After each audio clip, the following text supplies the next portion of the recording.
시청자 여러분, JTBC 뉴스룸을 시작하겠습니다. 윤석열 대통령 탄핵 심판에서 오늘은 양측 변호인단의 치열한 공방이 오갔습니다. 특히 국회 측이 내란 혐의자들 수사 기록을 공개하자 윤 대통령 측 일부 변호사는 심판정을 나가버리기까지 했습니다. 14명 체포 명단을 인정한 여인영 전 사령관의 조서, 그리고 국회의원 다 체포해라, 불법이다. 대통령이 6번이나 전화를 걸어 이런 지시를 반복했다는 조지호 전 경찰청장의 조서가 공개된 겁니다. 이런 가운데 헌재는 윤 대통령 측의 연기 요청에도 예정대로 모레 오는 20일 한덕수, 홍장원, 조지호 이 세 사람의 증언을 듣겠다고 밝혔습니다. 이를 마지막으로 증인 신문을 마무리 짓겠다는 걸로 보이는데 이렇게 되면 3월 중순까지는 결론이 나고 인용시엔 60일 내 조기 대선이 이어집니다. 헌재의 시간표부터 오원석 기자가 보도합니다.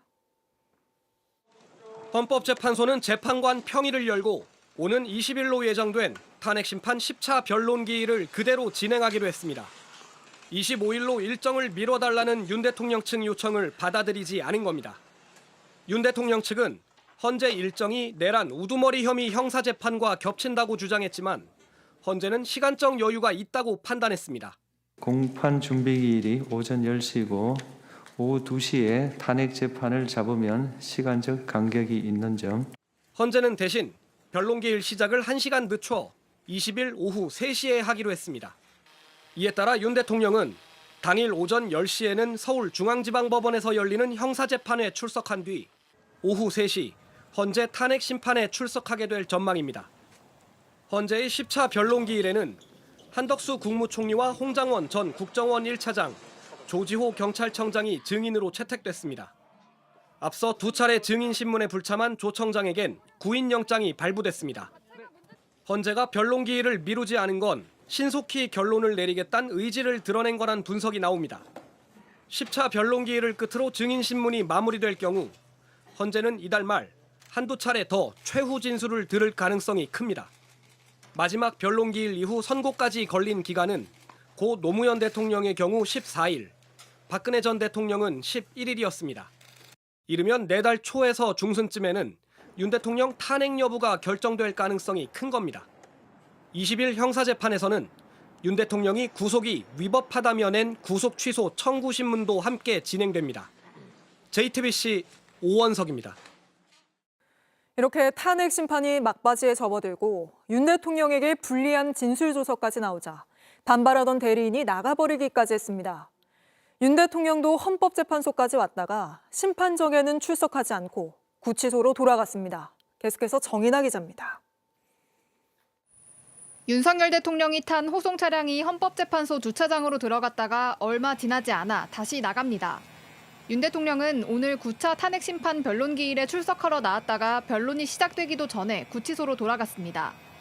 윤 대통령 측은 양측 대리인단이 지금까지 진행된 상황을 정리해서 의견을 설명하는 날임을 확인하고 원활한 재판 진행을 위해 구치소로 복귀했다고 했습니다. 하지만 헌재 측은 이미 지난 기일에 다음 변론이 어떻게 진행될지 미리 알린 상태였습니다. 따라서 윤 대통령이 왜 굳이 헌재까지 나왔다 돌아갔는지 의문이 제기됐습니다. 심판정에 나온 윤 대통령 대리인 조대현 변호사는 헌재가 검찰 조서를 증거 조서에서 제외해달라고 요구했습니다. 만약에 그런 진술 조서의 진술 내용까지 증거로 조사한다면 형사 재판 절차에서는 증거로 쓸 수 없는 것을 탄핵 심판 절차에서는 증거로 썼다는 비난을 면하기 어려울 것입니다. 이상입니다. 재판부가 이미 지난 기일에 결정된 거라며 심리를 진행하자 증거에 대한 재판부의 증거 결정은 이미 제4차 기일에 이루어졌습니다. 따라서 지금 이 신청하는 것이 기간을 놓친 게 아닌가 하는 생각도 들고. 조 변호사는 계속 반발하다 가방을 들고 심판정을 나가버렸습니다. 조 변호사는 헌법재판관 출신입니다. 다른 대리인들도 계속 법정을 나갔다 들어오는 등 술렁이는 모습을 보였습니다. JTBC 정인아입니다. 민간인 노상원 씨의 롯데리아 개업 모의, 여기에 참여했던 정보사 간부가 JTBC와 서면 인터뷰를 진행했습니다. 이 간부는 노 씨로부터 부정선거 음모론을 다룬 책을 요약해서 정리하라는 지시를 받았다고 밝혔습니다. 이걸 부정선거 교육 자료로 쓰려고 했다는 겁니다. 김혜리 기자의 단독 보도입니다. 4.15 부정선거 비밀이 드러나다란 책입니다. 정성욱 정보사 대령은 JTBC와 서면 인터뷰에서 지난해 10월쯤 노상원 전 정보사령관이 이 책의 제목을 알려줬다고 말했습니다. 책을 요약해달라고 해서 A4 10장 분량으로 정리했다는 겁니다. 정 대령은 앞선 군검찰 조사에서 노 전 사령관이 예비역 장성들에 대한 교육 자료로 쓰려고 한다고 말했다고 진술하기도 했습니다. 민간인이 현역 대령에게 부정선거 음모론을 퍼뜨리기 위한 작업을 시킨 셈입니다. 책의 저자는 공군사관학교장을 지낸 중장 출신 김영철 씨로 2021년 6월 대법원의 투개표 현장 검증에도 참관했습니다. 4.15 총선 선거무효 소송의 대리인이던 석동현 변호사가 추천했습니다.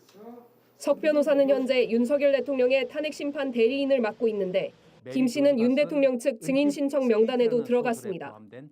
하지만 대법원은 김 씨가 참관했던 검증을 통해 선거 부정은 없었다고 결론냈고 헌재는 김 씨를 탄핵심판의 증인으로 받아들이지 않았습니다. 정 대령은 노 전 사령관이 부정선거와 관련한 유튜브 링크를 보내와 내용을 정리해주기도 했다고 말했습니다. 정 대령은 노 전 사령관이 주도한 이른바 롯데리아 개업 모의에도 참석했습니다.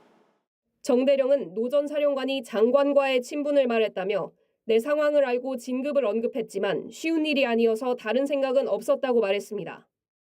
정 대령은 또 노 전 사령관이 계엄 준비를 제대로 하지 않는다며 화를 내기도 했다고도 말했습니다. JTBC 김혜리입니다.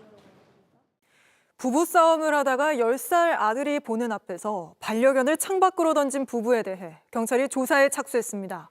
이 반려견은 다리가 부러져 수술을 받았고 아이도 큰 충격을 받았을 텐데 자세한 소식 김한수 기자입니다.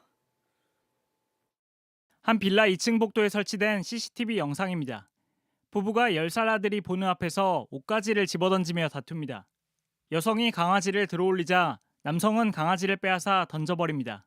반려견을 창문 밖으로 내던진 겁니다. 아이는 충격을 받은 듯 가만히 서 있다 곧장 뛰어내려갑니다.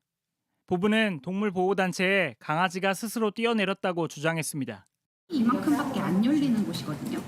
그래서 여기는 정말 의도적으로 이 개를 누군가가 여기다가 둔 게 아니라면 이건 뛰지 못해요. 떨어진 2층 창문의 높이는 6m가 넘습니다. 반려견은 한쪽 앞다리가 부러져 수술을 받아야 했습니다. 동물보호단체는 부부로부터 소유권을 넘겨받아 반려견을 보호하고 있습니다. 부부는 CCTV 영상을 공개한 동물보호단체에 항의 전화를 하기도 했습니다. 아무런 조치도 안 한다고 하지 않으셨나요? 그래 저희가 말씀드렸지. 고소 고발을 안 했죠. 근데 영상이 올린다는 난 그 조건인 줄 알았어요. 부부의 입장을 듣기 위해 찾아갔지만 만날 수 없었습니다. 경찰은 부부에게 동물보호법 위반 혐의 등을 적용할 수 있을지 입건 전 조사에 착수했습니다. JTBC 김한수입니다. JTBC 뉴스를 시청해 주셔서 고맙습니다. 저희는 저녁 6시 30분 뉴스룸에서 뵙겠습니다.